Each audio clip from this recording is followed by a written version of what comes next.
The recipe box hit the floor of Clyde Merritt's office with a sound like a gunshot, and every single card inside it scattered across the rough-hewn planks like confetti at a funeral. Ruby Barrett did not flinch. She stood in the doorway of the land office in Caldwell, Kansas, on a scorching Tuesday in August of 1878, her dark eyes burning with a fury she had carried all the way from Cincinnati, and she stared at the man who had just told her that her deed was fraudulent, that the 40 acres she had traveled 900 miles to claim were already registered under someone else's name, and that there was not a single thing he could do about it. "Pick those up," she said, very quietly. Clyde Merritt, who was 28 years old and had seen cattle drives, bar fights, and at least one genuine shootout on the main street outside his window, felt something in his chest tighten in a way he could not immediately name. He looked at the woman in the doorway. She was maybe 25, maybe 26, with dark hair pinned up under a sun-faded bonnet, and a jaw set like it had been carved from the limestone bluffs out along the Chicaskia River. She was travel-worn. She had dust on her boots and a tear in the hem of her dress that had been repaired with mismatched thread. She was holding a carpetbag in one hand and nothing but pure iron nerve in the other. He looked at the cards on his floor, recipes, he realized, handwritten in a looping, old-fashioned script: vinegar pie, salt pork and cornbread, rhubarb preserves, apple butter, wild plum cake. "I did not knock that box out of your hands on purpose," he said. "You opened the door without looking," she said. "Pick them up." The words were not loud, but they had weight, the kind of weight that a person builds over a long time carrying something heavy, and Clyde found himself crouching on the floor before he had consciously decided to do it, gathering recipe cards in his big hands, reading fragments without meaning to. His grandmother's hand, someone had written at the top of one. "Never waste the fat. Every part of an animal has dignity." He stood and held the stack out to her. She took it, placed it carefully back in the box, latched the box shut and looked at him with those dark, burning eyes. "Now," she said, "tell me again about the deed, and this time do not tell me what you cannot do. Tell me what the truth is." That was the moment, though neither of them understood it yet. That was the moment everything in Caldwell, Kansas, in the summer of 1878, began to shift. 3 weeks earlier, Ruby Barrett had been standing on a train platform in Cincinnati with everything she owned divided between one carpetbag, one small trunk, and that recipe box, which had been her grandmother Eliza Barrett's, and which she had taken from the house on Vine Street after the funeral with the same determination with which she had taken Eliza's deed to the Kansas land. Eliza Barrett had acquired 40 acres in Sumner County, Kansas, in 1872 through the Homestead Act, having been widowed young and determined late, and she had never gone west herself. Her health had not permitted it. But she had told Ruby about it every single year, and when she died in the spring of 1878, she left the deed and the recipe box to Ruby in equal measure, as if they were equally important, which Ruby was beginning to believe they were. Ruby's mother had tried to talk her out of going. Her mother's new husband, a banker named Harlan, had pointed out that a single woman of 25 had no business traveling alone to the Kansas frontier, that the land would be worthless, that she would be dead within a year from cholera or a Comanche raid or simple starvation. Ruby had pointed out with the same quiet iron that she would later use on Clyde Merritt that the Comanche had largely been relocated to the Indian Territory in Oklahoma by that point, that cholera was a risk anywhere including Cincinnati, and that she was going. She had a small amount of money saved from 6 years of working as a seamstress. She had her grandmother's recipe box. She had the deed. She had resolve. What she did not have was any preparation for the fact that Caldwell was the kind of town that existed in a permanent state of barely controlled chaos. In 1878, Caldwell was a cattle town, sitting right at the mouth of the Kisham Trail where it crossed into Kansas, and it was full of cowboys, gamblers, land speculators, saloon keepers, and a surprisingly robust population of people who had come west with nothing but paper promises and a dangerous amount of hope. Ruby fit right in with the last category, except that she was considerably better organized than most of them. She arrived on a Wednesday afternoon, stepped off the stage from Wichita, and stood for a moment in the main street of Caldwell taking stock. It was noisy and hot and smelled strongly of cattle and horses and something frying in a kitchen somewhere that made her stomach turn over with hunger. There was a hotel, a general store, a blacksmith, 3 saloons that she could count from where she stood, a church, and at the end of the main street, a small wooden building with a painted sign that read Land Office Sumner County Records. She walked there directly, without going to the hotel first, without eating, without resting. She had come here to do a thing, and she intended to do it. That was when she met Clyde Merritt. Or rather, that was when Clyde Merritt opened the door to his office without looking and knocked the recipe box out of her hands, and the whole confrontation had erupted from there. After she had collected herself, after the cards were back in the box and the box was latched, Ruby sat down across the desk from Clyde and listened while he explained the situation in a tone that was careful, and to his credit, not dismissive. The deed her grandmother held had been properly filed in 1872. That was true. The problem was that in 1875, a land speculator named Doyle Pickett had filed a conflicting claim on the same parcel, citing a surveying error in the original filing, and had paid a local judge named Abner Howell to validate the counterclaim. The parcel was now officially registered under Pickett's name. There was a copy of the judgment in the file. It looked completely legitimate. If you did not know that Judge Howell had been taking money from Pickett for 3 years, it looked completely airtight. But you do know, Ruby said, watching his face. Clyde met her eyes. Something shifted in his expression, something careful. I know some things that are difficult to prove, he said. Such as? He leaned back in his chair. He was a lean man, not particularly tall, with dark blonde hair that needed cutting and eyes the color of the Kansas sky in early morning, which was to say a complicated shade somewhere between gray and blue that could not quite commit to either. He had the hands of someone who worked outdoors and the eyes of someone who read a great deal, which was an unusual combination in Caldwell. Such as, he said, that Judge Howell has made very comfortable improvements to his home in the last 3 years. Such as that Doyle Pickett currently owns claims on 14 parcels in this county that were all originally filed by homesteaders who somehow lost them to him through what he calls legal processes. Such as that 2 of those homesteaders left the county under circumstances I would describe as pressure. Meaning they were threatened, Ruby said. I did not say that. You did not have to. She looked at him steadily. You are the county land officer. Why have you not done anything about this? The careful expression shifted again. Something darker moved through it, something that looked, Ruby thought, like a man who has been carrying a burden he cannot set down. Because, he said, I have been trying to build a case that will hold up in court without Judge Howell in it, and because the nearest federal circuit judge only comes through this county twice a year, and because Pickett has friends in places I am still mapping out. When does the federal judge come next? October, 6 weeks from now. Ruby looked at the recipe box in her lap. She thought about her grandmother Eliza, who had bought 40 acres of Kansas land as an old woman, sight unseen, because she believed in the future. She thought about the year she had spent sitting at Eliza's bedside, reading to her, learning from her, and listening to Eliza describe the frontier the way other people described a dream they intended to keep having. Then we have 6 weeks, Ruby said. Clyde stared at her. You have been trying to build this case alone, she said. I have just arrived with a legitimate original deed, a first-hand account of the circumstances under which my grandmother obtained the land and nothing whatsoever to lose. You need me as much as I need you. Miss Barrett, he said carefully, you do not understand what you are stepping into. Mr. Merritt, she said, with exactly the same careful tone, I understand it considerably better than you think, and I suggest you stop telling me what I do not understand and start telling me what we are going to do about Doyle Pickett."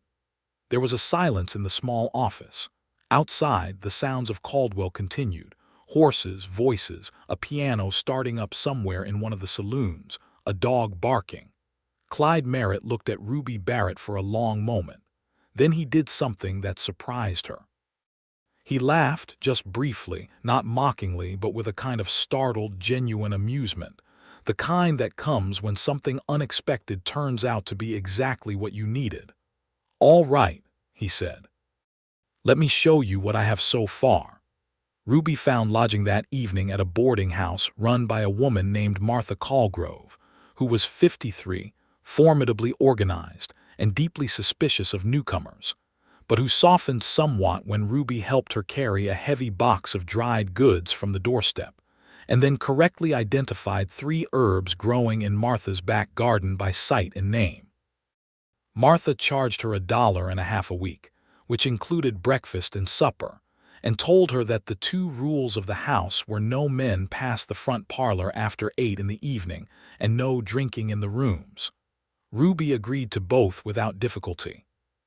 That night, she sat on the edge of her narrow bed and opened the recipe box.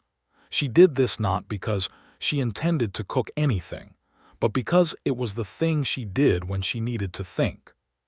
She had been doing it since Eliza died, taking out the cards one at a time, reading her grandmother's handwriting, reading the small notes Eliza had made in the margins. "This one saved us the winter of '62. Your mother hated this but ate it anyway. Make this when you are afraid and need to remember that you can feed yourself and others." The recipe box was not just a collection of instructions for food. It was Eliza Barrett's entire philosophy of survival, written down in ink on small cards and held together with a brass latch. Ruby read the card for salt pork and cornbread, which Eliza had marked with 3 small stars, meaning it was essential. She read the notes about the land. "It is good soil, Ruby, dark and deep. The kind of soil that rewards a person who is not afraid to put their hands in it." She put the cards away and latched the box. She was not afraid, but she was not naive either. She understood, with a precision that came from having watched her own life narrow down to a single point of choice, that this was the thing she had come to do, and that it would require all of her. She was ready. Over the following week, Ruby and Clyde began the careful, methodical work of building their case. They met each morning in the land office, before the general business of the day began, and Clyde laid out what he had. Surveying records, filing dates, copies of the conflicting claims, a ledger he had obtained through careful inquiry that showed payments moving from an account associated with Pickett's business to an account that he could not definitively tie to Judge Howell, but that had very interesting timing in relation to the court decisions. He was meticulous, Ruby noticed. He kept everything organized in labeled folders, and his handwriting was precise and clear. The handwriting of someone who understood that details mattered and that sloppiness could get people killed, or at minimum, dispossessed of 40 acres of good Kansas soil. Ruby brought what she had. Eliza's original deed, dated and properly witnessed, along with 2 letters Eliza had received from the Kansas Land Office in 1872 confirming the filing, and a sworn statement that Ruby had notarized in Cincinnati before leaving, in which Eliza had detailed the entire history of the purchase. Eliza had done this, it turned out, because she had a bad feeling about things she had heard about land fraud in the territories, and she had prepared accordingly. It was, Ruby thought, deeply characteristic of her grandmother. Eliza Barrett had always believed in preparing for the thing you hoped would not happen. "Your grandmother sounds like an extraordinary woman," Clyde said on the 3rd morning, reading the sworn statement. "She was the most important person in my life," Ruby said simply. He looked up from the document. There was something in his expression that was not professional, just briefly, something personal and a little unguarded, before he looked back at the paper. "This is strong," he said. "The notarization date is before the conflicting claim was filed. That means Pickett and Howell cannot argue that this was fabricated in response to the judgment." That is exactly why she did it, Ruby said. The work was serious and the stakes were high, but there were other dimensions to those mornings that neither of them acknowledged directly. Ruby noticed the way Clyde's desk was arranged, with a small stack of books pushed into the corner that had nothing to do with land records. A volume of Tennyson, a well-worn copy of The Count of Monte Cristo, a thin book of botanical illustrations of Kansas prairie plants. She noticed that he kept a coffee pot on the small stove in the corner and that he always had a second cup ready when she arrived, not because she had asked for one, but because he had noticed on the first morning that she drank coffee and that she took it black. She noticed that he did not patronize her.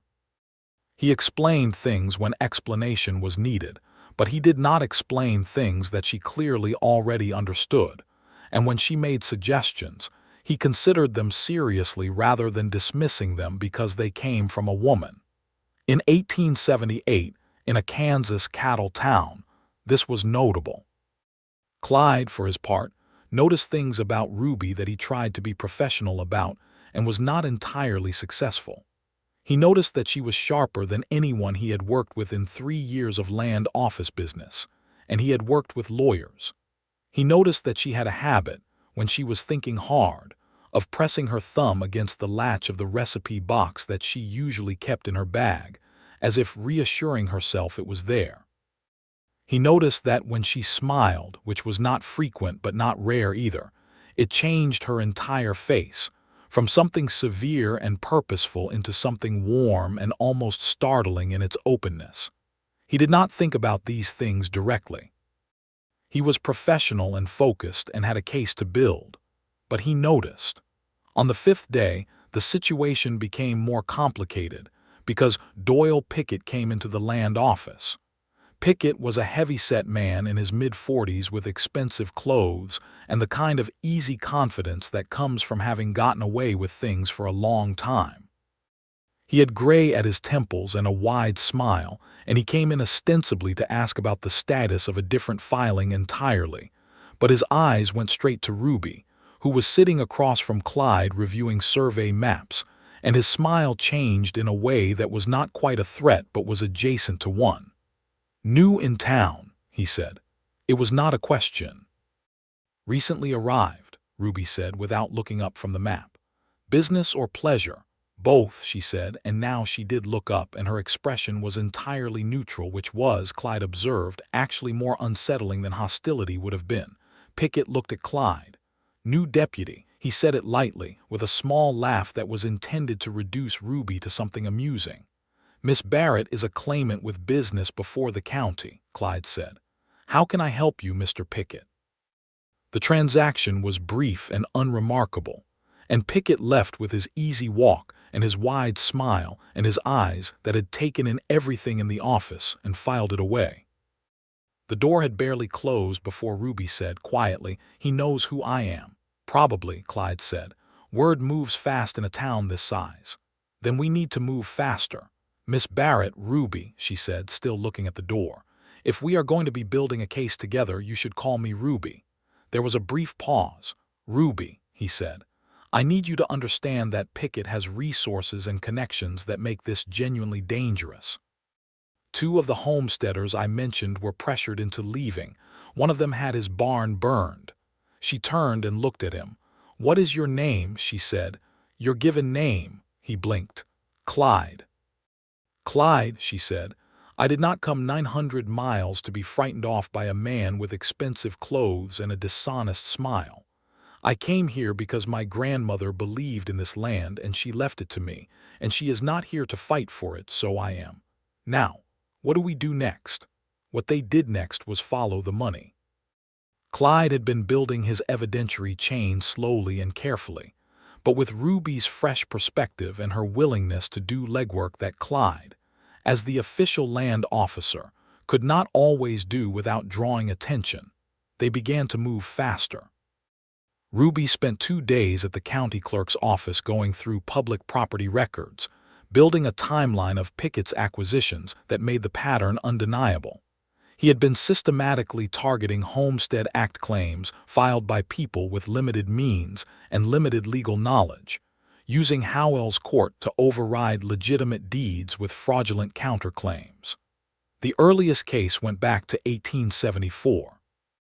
Ruby counted 11 clear instances of the same pattern, in addition to her grandmother's claim. 12 families dispossessed, 12 parcels now generating income for Doyle Pickett. The anger she felt doing this work was cold and clean and useful. It kept her focused. She also, during those 2 days, began to understand Caldwell itself better, and the web of relationships that held a frontier town together. She had dinner each evening at Martha Colgrove's boarding house, and Martha, who had been in Caldwell since 1872, turned out to be an encyclopedia of local history and politics. Martha knew who owed whom money, who was sleeping with whom, who had come west with hidden motives and dark pasts, and who was genuinely trying to build something honest. She told Ruby about Clyde with the directness of a woman who had no patience for indirection. "He came here in '75, Martha said, passing the salt pork across the table. "From Missouri. He does not talk much about what came before, but I know he had a wife who died. Fever, I think, or something like it. He has been very serious ever since, very focused, good man, honest, which in this county is rarer than you would think." Ruby absorbed this information the way she absorbed all information, carefully and without showing much on her face. "He has been trying to do something about Pickett for a long time," Martha continued. "Longer than most people know. He has had nobody on his side with enough to fight with." "Until now," Ruby said. Martha looked at her shrewdly. "Until now," she agreed. "On the 8th day, something happened that changed the shape of everything." Ruby was walking back from the county clerk's office in the early afternoon when a man she did not know fell into step beside her. He was young, maybe her age, with the look of someone who worked outdoors and was currently very nervous. He spoke without looking at her, facing forward, his voice low. "You are the Barrett woman," he said. "I am Ruby Barrett, yes. I had land in this county," he said. "Pickett took it in '76, through Howell. I still have the original papers. My father's deed and the survey records that show the counterclaim was based on a falsified survey." Ruby kept walking at the same pace. "Would you be willing to testify to that before the federal circuit judge?" "I'm afraid to," he said directly. "But I am more afraid of what happens to this county if nothing changes. My name is Thomas Greer. I am at the livery stable on 2nd Street.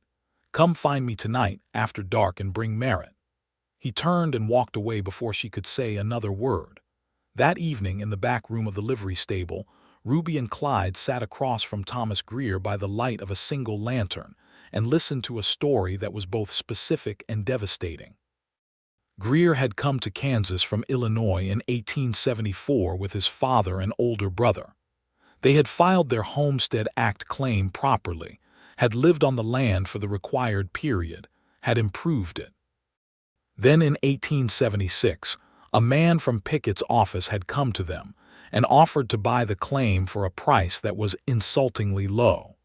When they refused, the legal proceedings had started within 3 weeks. The survey that Pickett had submitted showed the boundaries of the original claim overlapping with a prior Mexican land grant, which was nonsense since Mexican land grants in Kansas were essentially non-existent. But by the time the Greer family had understood what was happening, the judgment had been rendered.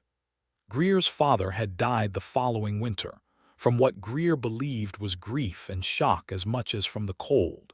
His brother had gone to Colorado. Thomas had stayed in Caldwell because he could not make himself leave, because leaving felt like letting it win. He had the original deed and the original survey with him.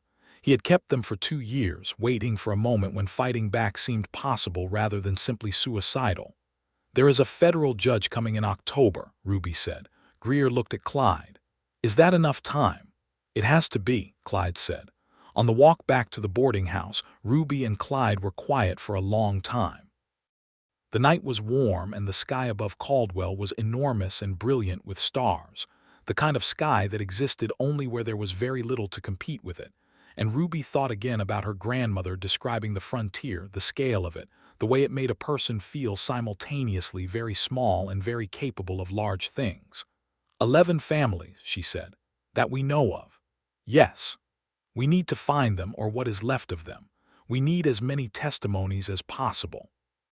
Some of them have left the county, Clyde said. Greer said his brother went to Colorado. Can we reach him by letter in time? Clyde thought. Possibly. If we write in the next few days and he is willing to come back for the hearing. Then we write, Ruby said. They had reached the gate of Martha Colgrove's boarding house. The lamp in the front parlor was lit and visible through the window. Ruby paused with her hand on the gate and looked at Clyde, who was standing in the street, and she said something that surprised both of them in its directness. "Why are you doing this?" she asked. "You have been working on this for a long time alone. You could have simply processed the paperwork and looked the other way. Why have you been fighting it?" He was quiet for a moment. The question was a real one, and he gave it the respect of a real answer. "Because," he said, "I came here from Missouri in '75 with the intention of doing the job honestly, and within 6 months I understood what was happening in this county, and it made me angry in a way I could not put away. And because," he stopped. "Because," she prompted. "Because my wife had believed in the West," he said carefully. "She had believed in what it was supposed to be, land for people who were willing to work for it, a fair chance. She died before we could get here together. I came anyway because it seemed important to do the thing we had planned, and then I found this." He meant Pickett. He meant the fraud. He meant the 12 families and the falsified surveys and the dark machinery of corruption that had been quietly grinding up people's dreams for 4 years. "I am sorry," Ruby said quietly, "about your wife." "Thank you," he said. He said it simply, without deflecting. She opened the gate. "Good night, Clyde." "Good night, Ruby." She went inside. She sat on her bed and opened the recipe box and took out the card for wild plum cake, which her grandmother had noted as, "for when something is beautiful and also painful at the same time." Eliza Barrett had seen a great deal of the world clearly. Over the following 2 weeks, things accelerated. They found 3 more former claimants who were still in Sumner County. One was a woman named Hattie Larson, who had lost her husband's claim after his death and was now working as a laundress in Caldwell. One was a family named the Romeros, who were still in the county because they had managed to find other land to rent and had deep roots in the community going back before the Homestead era. The third was a man named Ezra Ford, who was nearly 70 and very angry and absolutely willing to testify. Each of them had original documents.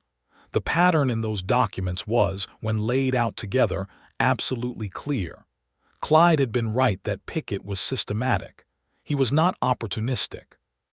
He was predatory in a planned, deliberate way, identifying vulnerable claims and manufacturing legal reasons to take them, using Howell's court as his personal instrument. Ruby organized all of it. She made a timeline. She organized the documents by case. She wrote a clear summary of the pattern that a judge with no prior knowledge of the situation could follow from beginning to end. She worked on this at Clyde's desk in the evenings while he was going over the legal arguments, and sometimes they worked in companionable silence for hours, and sometimes they talked through problems together, and the work had a texture to it that Ruby had never experienced before, the texture of genuine partnership, of someone who was equally committed to the same thing and equally willing to carry the weight of it. She had not expected that. She had come here to fight alone, because fighting alone was what she knew. The partnership was new, and it was, she found, both better and more complicated than fighting alone. It was complicated because she was aware of Clyde in a way that was not strictly professional, and had been trying to keep it that way. He was honest, and he was smart, and he was carrying something heavy with a kind of quiet dignity that she recognized because she had been doing the same thing. And there was something about that recognition that made the space between them charged in a way she was not ready to deal with while there was a case to build. Clyde was having his own version of this problem. He had not been close to anyone since Sarah died. He had been focused and functional and decent to people, but he had kept himself at a professional distance from anything that might constitute a personal attachment, because the last personal attachment he had made had ended with him standing at a grave in Missouri, trying to understand how to keep moving. He was fairly confident that he had succeeded in keeping this distance. And then Ruby Barrett had arrived with her grandmother's recipe box and her iron jaw and her complete refusal to be told what was not possible. And she had sat across his desk from him every morning for 2 weeks and looked at him with those dark, burning eyes. And she had said things that made him laugh when he was not expecting to. And she had shown him, incidentally and without meaning to, that he was not as alone in this fight as he had thought. And the distance he had been maintaining had developed some very inconvenient cracks. He was not ready either, so they were both very professional and very focused and very much pretending not to notice things. Martha Caldwell, who noticed everything, found this extremely transparent and said nothing, because she was a wise woman who knew that some things had to arrive at their own pace. Then Doyle Pickett made a move that changed the situation from a legal fight to something with considerably higher stakes. It happened on a Wednesday evening at the end of August. Ruby was walking back from the general store, where she had been buying paper for the documentation she was organizing, when 2 men she did not know stopped her on the street. They were not threatening in any obvious way. They were polite, even pleasant. One of them told her that Mr.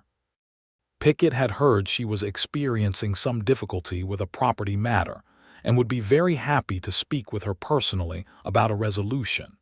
He said this in the same tone a person might use to offer help with a heavy package. Ruby said that she was not interested in speaking with Mr. Pickett about any resolution.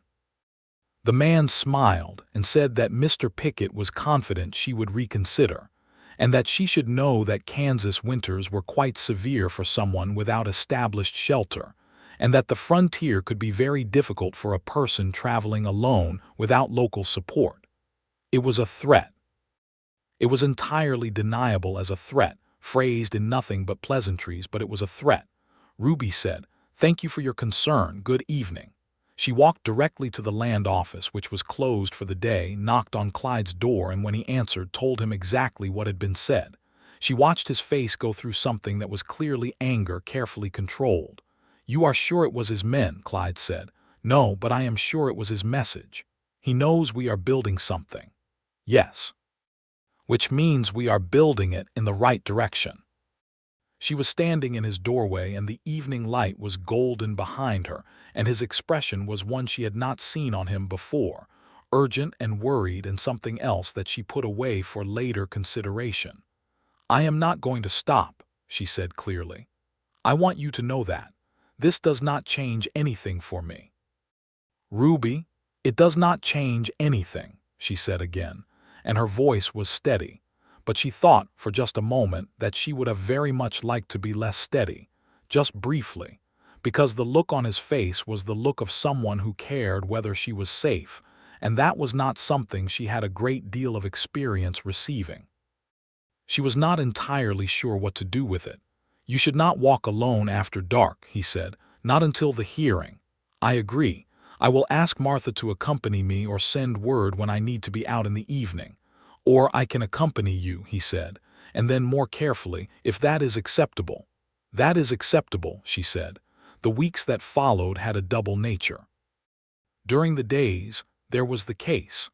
Letters going out to former claimants who had left the county, documents being organized and organized again, the careful building of an argument that would hold up before a federal judge in 6 weeks. Clyde obtained, through a contact in Wichita, a deposition from a surveyor who had been approached by Pickett's people in 1875 to falsify a survey and had refused and been replaced by someone who had not. That deposition was the closest thing they had to direct evidence of Pickett's deliberate fraud, and Clyde read it 3 times with the focused, careful attention of a man who is building something that absolutely cannot fall down. And in the evenings, Clyde walked Ruby back from the land office to Martha's boarding house, and sometimes they stopped and talked in the street outside, and sometimes the talking went longer than was strictly necessary, and they talked about things that had nothing to do with the case. They talked about what they had read. They talked about Missouri and Cincinnati. Ruby told him about her grandmother, about the years she had spent at Eliza's side, about what it had meant to be raised by someone who had survived by being practical and by loving fiercely and by never, ever wasting anything. Clyde told her, carefully and in pieces, about Sarah, who had been bright and funny and gone too soon, and about what it had felt like to arrive in Kansas alone after planning to arrive as part of something. "It sounds like loneliness with a shape," Ruby said one evening, and he looked at her quickly, surprised, and then nodded. "Yes," he said, "exactly that." Ruby thought about her grandmother's card for wild plum cake, for when something is beautiful and also painful at the same time. She thought she understood it better than she ever had before. On a Sunday in mid-September, Martha Caldwell invited both Ruby and Clyde to her house for a proper Sunday dinner, which was ostensibly also attended by 3 other boarders and Martha's friend Mrs. Dalton from the church, but which had the clear atmosphere of Martha having arranged things. The food was simple and very good, and Ruby helped Martha in the kitchen beforehand, and they made cornbread from a recipe that Ruby knew from her grandmother's box, and when it came out right, exactly the way she remembered it, something in Ruby's chest unlocked very briefly, some grief she had been carrying and not looking directly at, and Martha, who was sharp and kind, pressed Ruby's hand once and said nothing. At dinner, Clyde sat across from Ruby, and they talked, all of them, easily and warmly, and there were moments when Clyde said something that made Ruby laugh, a real laugh, not the controlled professional one but the actual one, and she could see from across the table that he was watching her laugh with an expression he had completely stopped trying to control. On the walk home afterward in the soft September evening, he said, "I want to tell you something." "All right," she said. "I want to tell you that when you arrived at my office 6 weeks ago and demanded that I pick up those recipe cards, I thought you were the most formidably determined person I had ever encountered, and I was simultaneously terrified." And he stopped. "And," she said, and her voice was quiet. "Grateful," he said. "I have been trying to do this alone for 3 years, and it has been like pushing a boulder uphill with both hands. And you arrived and put your shoulder against it, and I felt it actually begin to move, and that was—" He stopped again. "I am not expressing this very well." "You are expressing it fine," she said. They were standing in front of Martha's gate. The stars were enormous and the air was warm still, the last warmth of summer before the Kansas fall came in. Ruby looked at Clyde and felt the charge in the space between them, which had been building for 6 weeks, reach a kind of critical mass. "Clyde," she said, "yes. I came here to fight for a piece of land and build something that my grandmother believed in. I did not come here to—" She stopped and started again. "I have been very focused on the work." "So have I," he said. "But I would be dishonest," she said carefully, "if I did not tell you that the work is not the only thing I am thinking about." He looked at her for a long moment in the starlight. "Ruby," he said with a carefulness that was itself a kind of tenderness, "when this is over, when we have taken it to the judge and it is resolved, I would very much like to—" He paused, choosing words. "I would like to not be just your legal advocate." She smiled at him, the real smile, the full one. "That seems reasonable to me," she said. She went inside. She did not open the recipe box that night. She sat on the edge of her bed and felt something uncomplicated and warm, which was rare and valuable, and let herself feel it without analyzing it too much. 3 days before the federal circuit judge was due to arrive in Caldwell, Doyle Pickett made his real move. It came not as a threat but as a legal filing. Pickett, through his lawyer, filed an emergency injunction claiming that the Barrett deed was a forgery, that the notarization on the Cincinnati sworn statement was fraudulent, and that the entire case being assembled against him was based on fabricated documents. He also filed a secondary claim alleging that Clyde Merritt had a personal conflict of interest that should disqualify him from presenting any evidence before the circuit judge. Clyde read the filing and his expression went very flat and very controlled. Ruby read it beside him and felt cold. "He is trying to preempt everything," she said. "Yes." If the judge takes the forgery allegation seriously and orders an investigation before hearing anything else, it delays everything. It gives Pickett time to either reach the judge with his own arguments or arrange for circumstances that make the witnesses unavailable. That last part is a threat to the witnesses. Yes. He looked at her directly. "Ruby, I want you to take the original documents and keep them somewhere other than this office or the boarding house tonight. Somewhere only you know." "You think he would go that far?" "I think I do not know exactly how far he would go, and I do not want to find out through the loss of the originals." She nodded. She took the folder of original documents, including her grandmother's deed and the notarized statement and Greer's father's original survey. And that evening she walked to the church, where the minister, a man named Reverend Aldrich whom she had spoken with twice, and whom she trusted on instinct and through Martha's endorsement, agreed to keep them in the church safe until the day of the hearing. Then she and Clyde sat in the land office until very late, going through the injunction line by line, constructing their response, and somewhere around midnight Clyde made coffee and they sat on opposite sides of his desk and worked in the lamplight. And there was something about that scene, the small light in the dark, the two of them bent over documents, that Ruby thought she might carry with her for the rest of her life regardless of how things went. "The conflict of interest claim is nonsense," she said. "You have had no personal interest in any of the specific claims he targeted. He knows that. It is not meant to hold up. It is meant to take time and to make me look compromised. Then we address it with facts and move on quickly. What is the response period? The judge will hear oral arguments on the injunction the morning before the main hearing. We need to be ready to dispose of it in under an hour so the main case can proceed in the afternoon." Ruby looked at the clock on the wall. It was midnight. "Then we had better be concise," she said. "You are remarkably good at this," he said suddenly, not as a compliment exactly but as an observation, the way someone states a fact they have been sitting with for a while. "I had a grandmother who believed in preparation," she said. "She must have been an extraordinary teacher." "She was," Ruby said. "She taught me to cook, and to preserve, and to sew, and to keep records, and to be very, very clear about what belongs to you.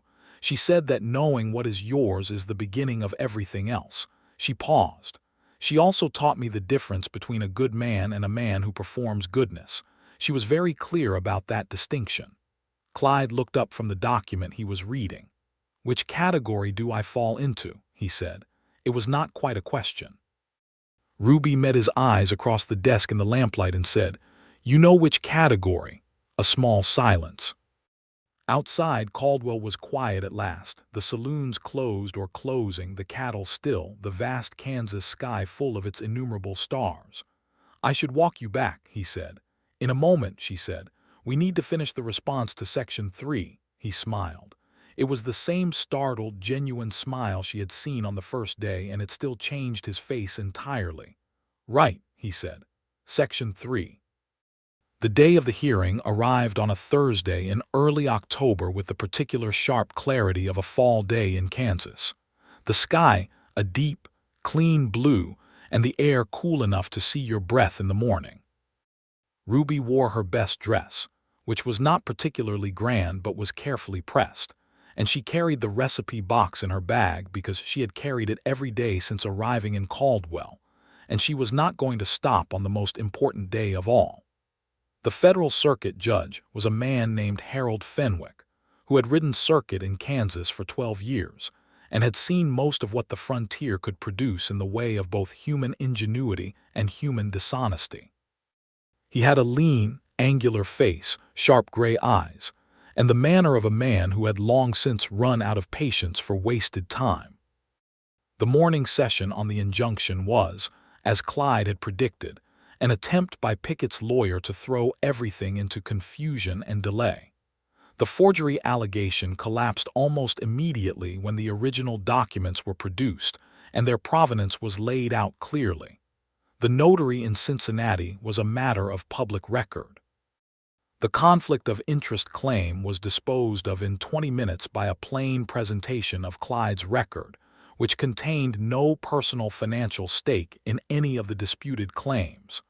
Judge Fenwick denied the injunction before noon, with a brevity that suggested he found it insulting. The afternoon session was the real thing. Clyde presented the case with a clarity and precision that made Ruby, watching from the gallery, feel something almost like awe, not because she was surprised by his competence, but because watching someone do a difficult thing with complete mastery was its own kind of beauty. He laid out the pattern chronologically.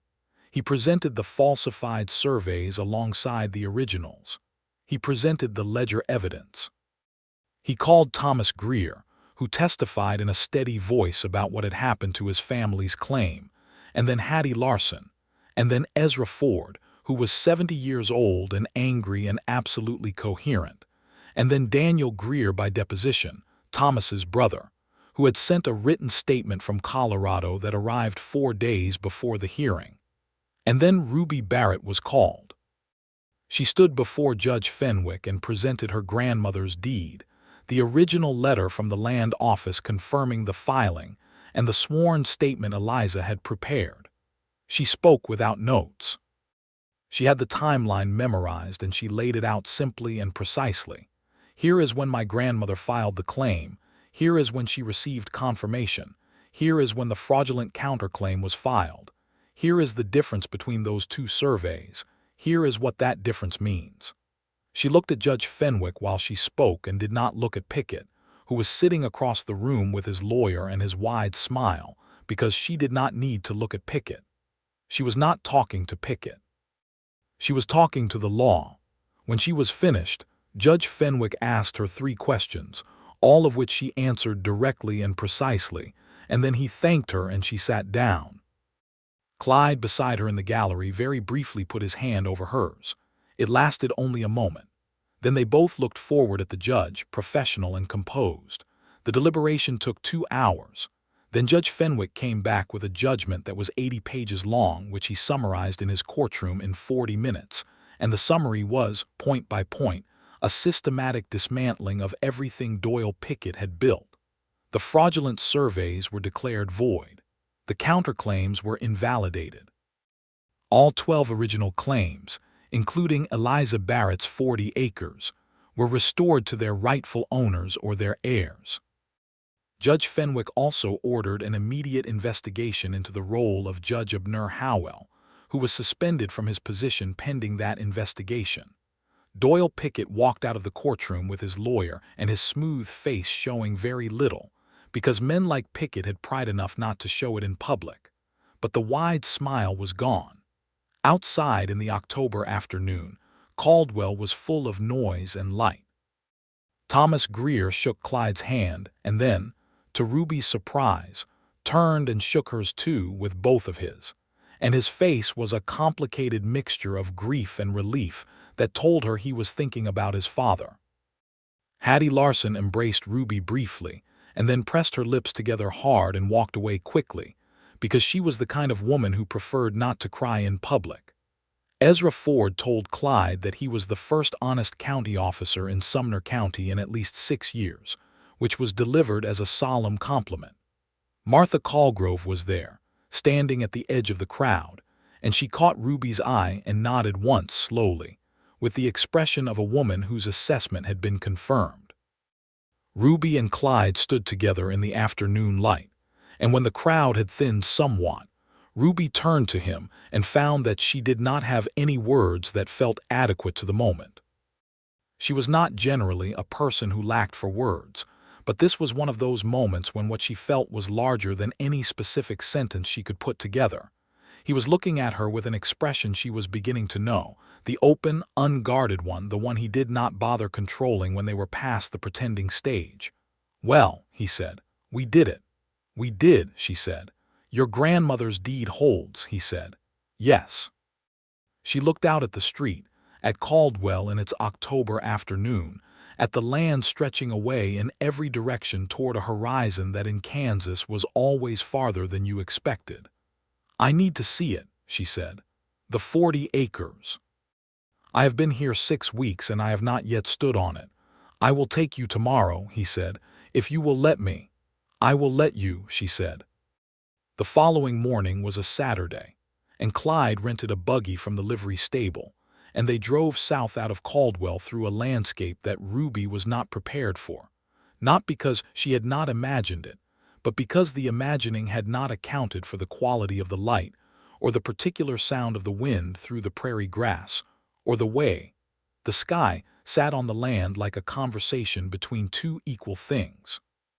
The 40 acres were at the end of a track that led off the main road through a stand of cottonwood trees that were turning gold and rustling in the morning wind.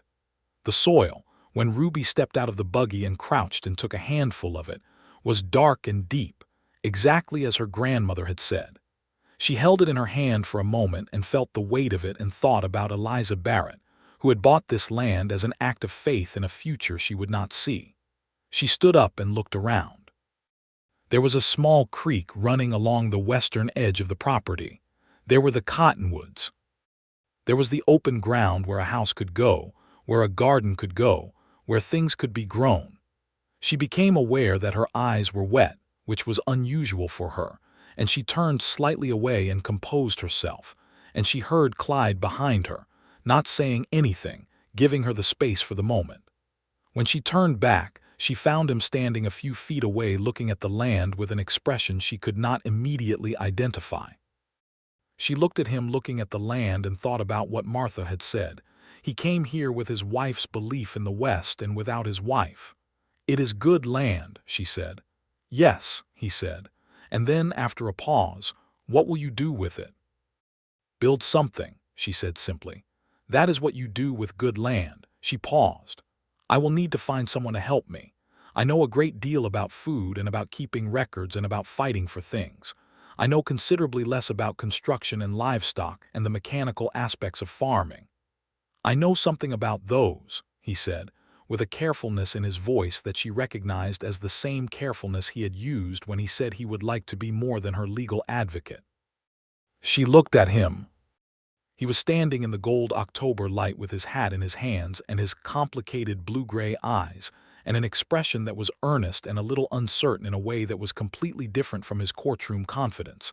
And she thought, here is a good man. Here is a man who stayed when staying was difficult and fought when fighting seemed impossible, and who picked up my grandmother's recipe cards off the floor and read them without meaning to and found them important. "Clyde," she said. "Yes. I would like to build something here," she said, "and I would like to not build it alone." He took a breath. The cottonwood leaves rustled above them. "Are you asking me?" "I am telling you," she said with a small smile, "that I think you are the right person for this, and I think you think so too, and we have both been very professional about it for 6 weeks, and I am done being professional." He laughed, that genuine startled laugh, and then he crossed the small distance between them and took her face in his hands with a gentleness that was somehow surprising from such serious hands, and he looked at her very directly, very close, and said, "Ruby Barrett, you came to this frontier with your grandmother's recipe box and your iron resolve, and both of them have been essential to everything that has happened here, and I am—" He stopped, started again. "I am in love with you. I want to say that plainly." She put her hands over his where they held her face. "I know," she said. "I am in love with you too. I want to say that plainly as well." He kissed her there in the gold October morning on 40 acres of dark Kansas soil with the cottonwood trees talking to the wind, and it was the kind of kiss that was both an arrival and a beginning. The winter of 1878 was a building winter in every sense. Clyde did not resign from his position at the land office, because his work there was not finished, but he put in his request to have an additional officer assigned, which the county granted in November, which meant that beginning in the new year he would have help and would no longer need to be the sole custodian of Sumner County's increasingly complicated land records. He began spending his Saturdays on Ruby's 40 acres, and then his Sundays as well, and the construction started small, clearing, leveling, laying the foundation for what would be a modest house but a sound one. Ruby helped. She was not afraid of physical labor, and she was very organized, which turned out to be an essential quality in construction, where the sequencing of tasks mattered almost as much as the execution of them. She also began turning the soil in one section of the land, preparing a kitchen garden for the following spring, working it in the cold afternoons with a determination that Clyde found both inspiring and slightly alarming in its intensity. "You cannot grow things in November," he said one Saturday afternoon. "I know that," she said, not stopping. "I am preparing the ground so things can grow in April." He watched her for a moment. "Your grandmother taught you that." "My grandmother's philosophy was, the work you do before you need a thing is the most important work." She paused and looked up at him. "Also, it is good to do something physical when I am thinking." "What are you thinking about?" she smiled. "Everything, the garden plan, what we still need for the house, whether Thomas Greer will be all right, whether the investigation into Howell will actually result in anything, whether," she stopped. "Whether what?" he asked. "Whether Martha Caldwell will accept a standing invitation to Sunday dinner once we have a kitchen capable of producing Sunday dinner, because she has done more for me in 3 months than most people have done in years, and I intend to feed her properly for the rest of her life." He laughed. "I think she will accept." He proposed to her in December, on a Sunday afternoon when the house was framed and the walls were up, and they were standing inside it for the first time in the space that would be the main room, looking out through the window frame at the winter prairie. He had been thinking about how to do it for weeks, had been trying to think of something appropriately eloquent, and in the end he said it simply, without any particular eloquence, because Ruby was a woman who valued directness and he was a man who, at his best, was direct. "Ruby," he said, "I want to marry you. I want to build this with you for the rest of my life. I want to be the person you fight alongside and build alongside and grow things with. And I want to be very clear that I am asking you because you are the most remarkable person I have encountered in my entire life, and because I love you with a depth that I had honestly not expected to feel again." She turned from the window. Her expression was not surprised, because she had known this was coming and she was Ruby Barrett and she knew most things before they happened, but it was soft in a way she allowed herself to be now with him. "Yes," she said. "Of course, yes."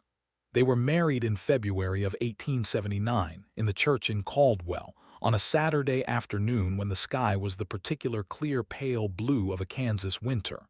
Martha Caldwell stood with Ruby. Thomas Greer stood with Clyde. Reverend Aldrich, who had kept the documents safe in his church safe during the final push before the hearing, performed the ceremony.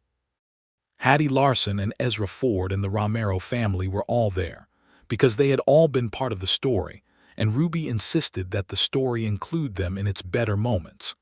The wedding supper was held at Martha's boarding house, because the house on the 40 acres was not yet finished enough for entertaining. Ruby cooked most of it herself, with Martha and Hattie helping, working from the recipe box. She made the salt pork and cornbread that Eliza had marked with 3 stars. She made the apple butter that Eliza had noted as good for difficult days. She made the wild plum cake, for when something is beautiful and also painful at the same time, because she thought of her grandmother all day with a love that was both.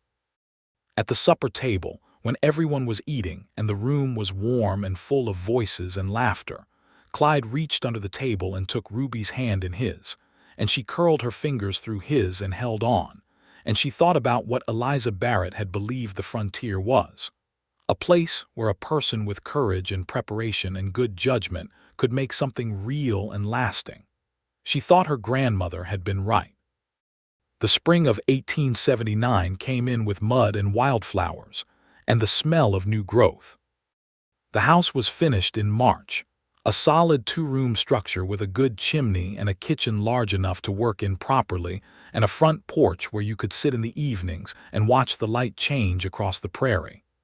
Ruby planted her kitchen garden in April, in the soil she had prepared the previous fall, and it came up strong and abundant, the way well-prepared ground does.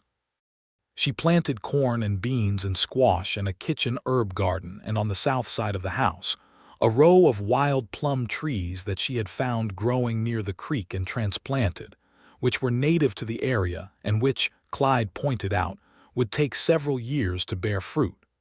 "I know," she said. "I am planting them for later."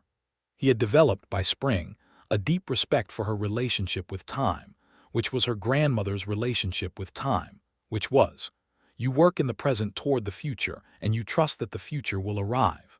Judge Abner Howell was found guilty of corruption and misconduct in March of 1879, following the federal investigation that had been ordered in October. He was removed from his position and banned from practicing law in the state of Kansas.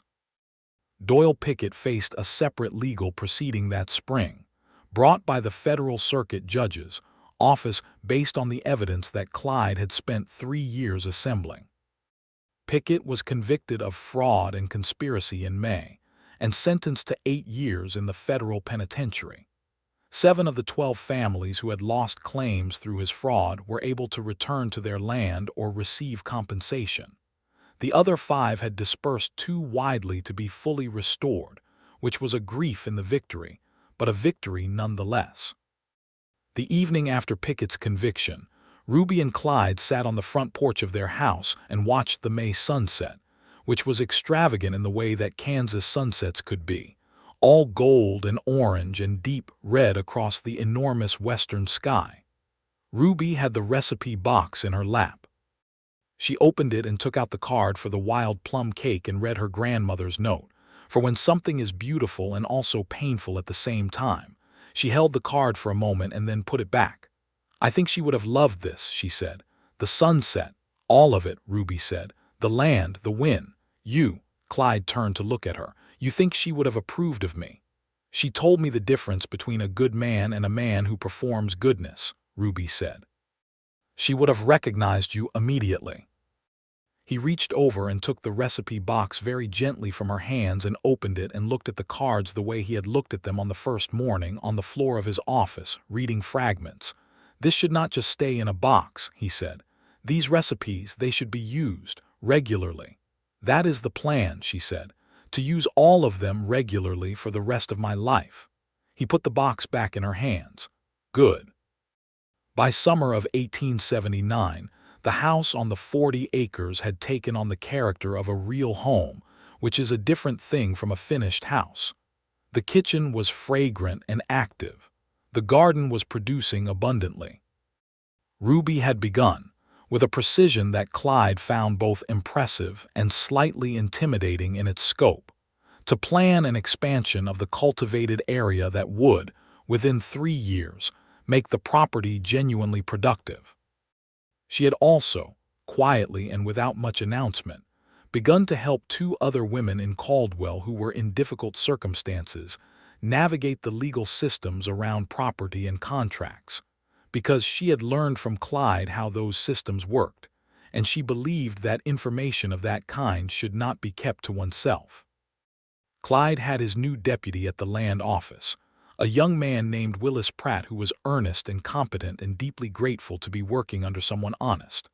Clyde found, to his own surprise, that the thing that had felt like a solitary burden for 3 years had become genuinely satisfying when shared with someone else, both at work with Willis and at home with Ruby. The boulder was no longer uphill. It was, if not downhill, at least level ground. He had not understood, before Ruby arrived, quite how much of his energy had been going toward maintaining the pretense of being fine on his own.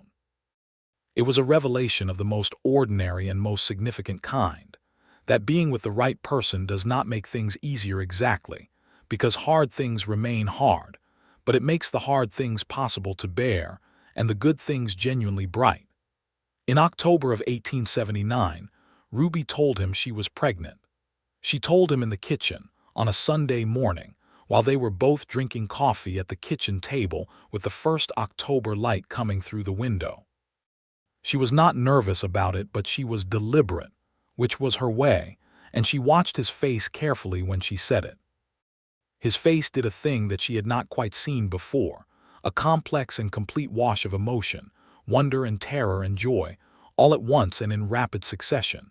And then it settled into something warm and certain, and he reached across the table and took her hands in both of his and said, "Ruby." "I know," she said. "Are you?" "I am excellent," she said. "I am strong and healthy, and I know from my grandmother's notes that several of the herbs in the garden are specifically useful in the first months.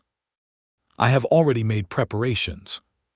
He laughed at that, the laugh she loved, and then he came around the table and put his arms around her from behind, and she felt him rest his forehead against the back of her head, and they were quiet for a moment in the October kitchen. "What would you like?" she said. "A boy or a girl?" "I would like a healthy child," he said immediately. "The rest I do not care about."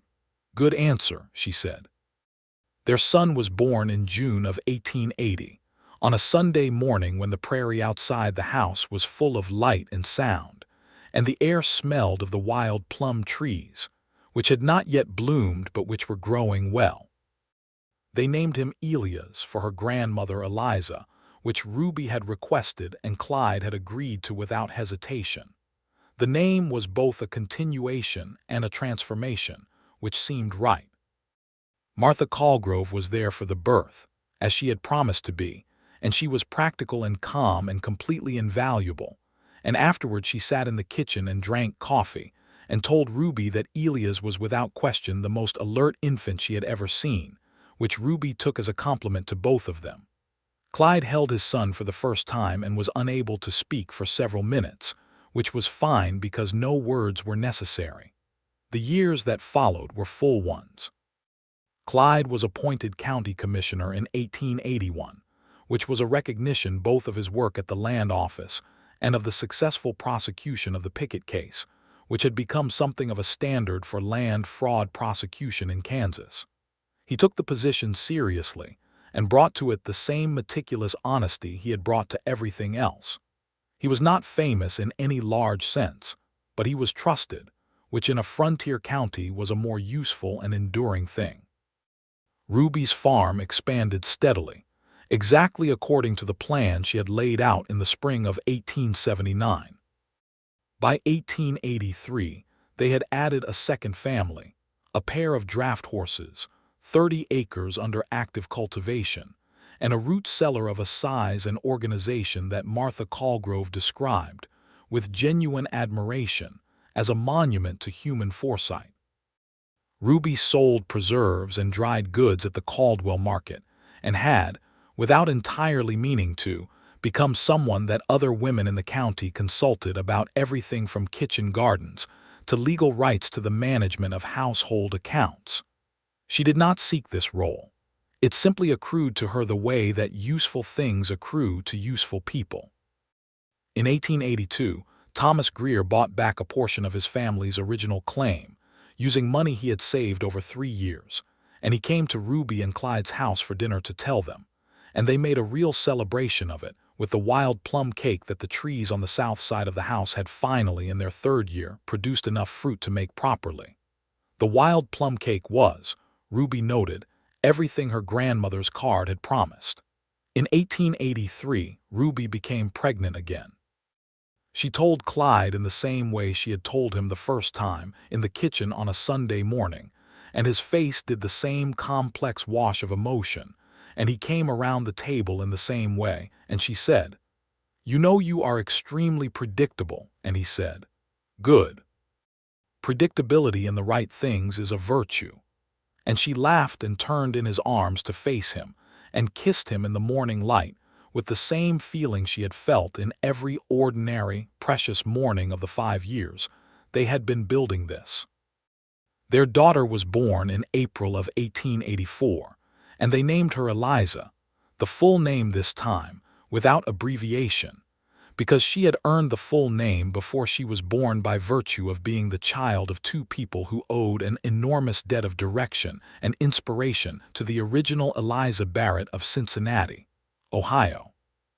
She was born in the spring, and the wild plum trees were blooming outside the window, and the kitchen smelled of coffee, and the prairie smelled of new growth, and the world was exactly as large and as full of possibility as Ruby's grandmother had always said it was.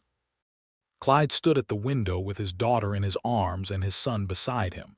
3-year-old Elias pressing his face against the glass to see the plum trees in bloom, and Ruby watched them from the bed where she was resting and felt something so complete and so warm that she needed a word for it that she did not quite have. Not happiness exactly, though that was in it. Satisfaction, but larger than that word usually meant. The feeling of a thing built well. The feeling of soil prepared in autumn bearing fruit in spring. The feeling of her grandmother's belief in the frontier proven right by everything around her. She reached for the recipe box on the bedside table, where she had put it that morning out of habit, out of the years-long habit of reaching for it when she needed to think or to feel connected to something. She opened it and took out the card for wild plum cake and read her grandmother's note one more time. Then she took a pencil from the table, and below her grandmother's note she wrote a new one in her own hand. This cake was made in the autumn of 1882 from the trees on the south side of the house that you plant in the spring for later. The land is everything she said it was. The man is everything she would have recognized. We are all right, Grandma. We are more than all right. She put the card back and latched the box. Outside, Elias had pressed both hands flat against the glass and was describing the blossoms to Clyde in the serious, precise vocabulary of a 3-year-old who had been raised in a household where observation and description were considered important. Clyde was answering him with equally serious attention, and baby Eliza was asleep against his chest, and the afternoon light was moving through the window in that long golden way it had on spring afternoons in Kansas. Ruby Barrett Merritt put the recipe box on the bedside table, where it had always been and would always be, and closed her eyes for a moment in the warmth and the light and the sound of her family, and felt the deep and uncomplicated satisfaction of a woman who had come to a place with a deed and a box of recipes and an iron resolve, and had made everything that was supposed to happen happen. The frontier had tested her. It had tested both of them. And they had been sufficient to it, exactly as Eliza Barrett had believed they would be. In the summer of 1885, when Elias was 5 and little Eliza was 1, Martha Caldwell finally agreed to move out to the Merritt property, giving up her boarding house in Caldwell. She had been unwell in the spring, nothing serious but enough to make clear that being alone in a big house was no longer the right arrangement. Ruby had asked her twice, and Martha had declined twice out of a fierce independence that Ruby completely respected. The third time, Ruby simply said, "There is a room ready for you. The herbs in the garden need an experienced hand, and I am spread too thin to give them proper attention. I need your help." Martha arrived the following Saturday with 2 trunks and a rose bush, which she planted beside the front porch, and she moved into the room at the east end of the house and was immediately indispensable, as Ruby had known she would be, and as bad as she had pretended to need convincing to be. The 3 adults and 2 children formed in those years the kind of household that the frontier at its best produced. A chosen family, assembled by circumstance and held together by affection and mutual usefulness, sharing work and meals and stories and the particular intimacy of people who have been through real things together. Thomas Greer came for Sunday dinner most weeks when the season permitted. Hattie Larson had remarried a man named Cooper and came with her husband and her 2 children several times a year. The Romero family was present at every celebration of any significance. Ruby cooked from the recipe box, and she added to it. She added cards of her own, things she had learned from the Kansas soil, from the neighbors, from the seasons of the frontier. She added cards that Martha dictated, for recipes Martha had carried from her own history and never written down. She added cards in Clyde's handwriting for things he made on Sunday mornings, which were mostly variations on simple things but were always good. The recipe box grew. It became not just Eliza Barrett's philosophy, but the philosophy of everyone it had gathered, which was what a recipe box was always meant to be. In the winter of 1886, Clyde was reading one evening by the fire while Ruby was writing at the kitchen table, And he looked up from his book and looked at her across the room, and felt the thing he had been feeling for 8 years. The particular quality of gratitude that comes from having a life that is better and fuller and more right than you had allowed yourself to believe was possible after the worst thing happened to you. Ruby looked up and met his eyes across the room, and she had the feeling she often had, that they were having a conversation without words, that they had developed over 8 years of sharing a life, the kind of understanding that made a great deal of speech unnecessary. "What are you thinking?" she asked. "That I am glad you knocked on my door," he said. "You knocked the recipe box out of my hands," she said. "I opened the door without looking," he said. "You knocked on it, technically." She put down her pen and looked at him with the kind of affection that is past the stage of being surprised by itself and has settled into something that is simply true. "If I had not come to Caldwell," she said, "what would have happened to Pickett?" "I would have gotten him eventually," he said. "It would have taken longer. I might have given up. He paused. "I was starting to not believe it would work before you came. My grandmother always said that the hardest thing to maintain is patience with a thing that has not worked yet." "She was right," he said, "about many things from what I know of her." Ruby smiled. "She would have liked that you said that. She would have liked all of it," he said, "I think. She would have been here every Sunday for dinner," Ruby said, "and she would have had opinions about the root cellar organization." "Would she have found it satisfactory?" Ruby considered. "She would have found it very good," she said.